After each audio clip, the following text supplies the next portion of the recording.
நடிகர் மம்முட்டி உலக அளவிலே அறியப்பட்ட இந்திய நடிகரில் ஒருவர். மலையாளத்தை சேர்ந்தவர். தமிழிலும் பல பிரபலமான படங்கள் நடித்திருக்கிறார். அவருக்கு புற்றுநோய் வந்துவிட்டது என்ற வகையிலே 2 ஆண்டுகளாக ஒரு தகவல் வைரலாக பரவி கொண்டிருந்தது. அது குறித்து அவரும் பேசாத வகையில் அவருடைய PR டீம், பப்ளிசிட்டி டீம் அது தவறு, இது வதந்தி என்றெல்லாம் கூறி வந்தார்கள். ஆனால் ஏதோ ஒரு வகையிலே அவர் உடல்நிலை பாதிக்கப்பட்டதாக தகவல் பரவி வந்த நிலையில் தற்போது நடிகர் மம்முட்டியே கடந்த 2025 மத்தியில் ஆரம்பித்த அந்த வதந்திக்கு, அந்த தகவலுக்கு 2 ஆண்டுகள் கழித்து தற்போது அவரே முற்றுப்புள்ளி வைத்திருக்கிறார்.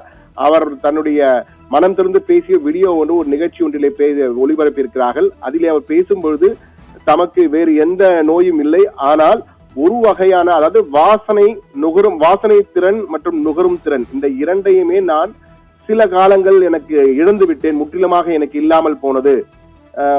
அதனால் அந்த ஒரு மிக மிக மிக மோசமான காலகட்டம், இல்லாத போதுதான் இருப்பதனுடைய அருமை தெரியும் என்பார்களே, அது போன்று அந்த வாசனையும் நுகரும் திறன் இல்லாத சூழ்நிலையில் தான். அதே போன்று சுவைத்திறன் நுகரும் திறன் 2 திறன்களையும் இழந்து விட்டேன்.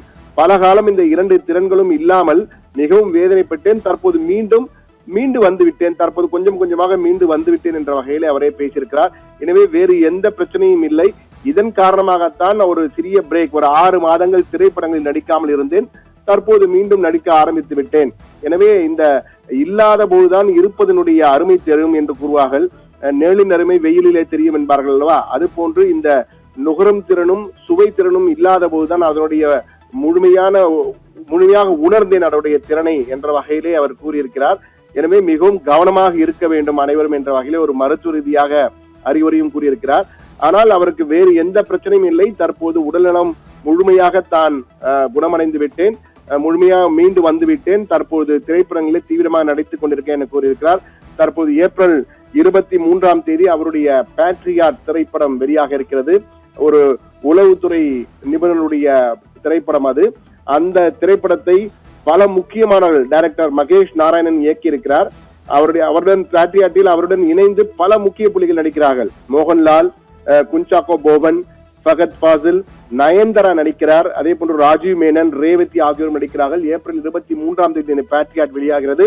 அதற்கு பின் அடூர் கோபாலகிருஷ்ணனுடைய பாத யாத்ரா என்ற ஒரு மிக சிறந்த படத்தில் நடித்துக் கொண்டிருப்பதாகவும் கூறியிருக்கிறார்.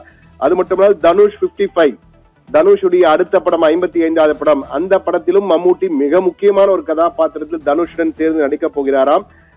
ராஜ்குமார் பெரியசாமி தான் இந்த படத்தை இயக்குகிறார். அந்த தகவலையும் அவரே வெளியிட்டிருக்கிறார். எனவே மம்முட்டி பரபரப்பாக மீண்டும் திரைக்களத்திலே களமிறங்கி இருக்கிறார். அவருடைய பேட்ரியாட் படம் மிகப்பெரிய இந்தியா படமாக இந்தியா முழுமையும் வெளியாக இருக்கிறது. மிக பெரும் அளவுக்கு பேசப்படும் ஒரு படமாக இருக்கும் என்று கூறியிருக்கிறார்கள். ஆனால் தற்பொழுது மம்முட்டிக்கு இந்த உடல்நிலை அந்த உடல்நிலை என தொடர்ந்து பரவி வந்த செய்திகளுக்கு அவரே முற்றுப்புள்ளி வைத்திருக்கிறார். அவருடைய நுகரும் திறன், சுவைக்கும் திறன் ஆகிய 2 திறன்களும் ஒரு 6-7 மாதங்களுக்கு எழுந்திருந்தேன். பிறகு தற்போது அதிலிருந்து மீண்டு தற்போது நான் இயல்பு நிலைக்கு வந்துவிட்டேன், அந்த திறன்களை மீண்டும் பெற்றுவிட்டேன், இல்லாத போதுதான் இருப்பதின் அருமை தெரியும் என்பதை கூறி அவரே ஒரு வீடியோ வெளியிட்டிருக்கிறார். அந்த நிகழ்ச்சி ஒன்று அந்த வீடியோ வெளியிடப்பட்டிருக்கிறது. எனவே அவருக்கு வேறு எந்த உடல்நிலை பாதிப்பும் இல்லை. புற்றுநோய் என்று பரவிய தகவலாம் முற்றிலும் போய் சத்தியம் தொலைக்காட்சி அந்த செய்தியை ஒளிபரப்பவில்லை.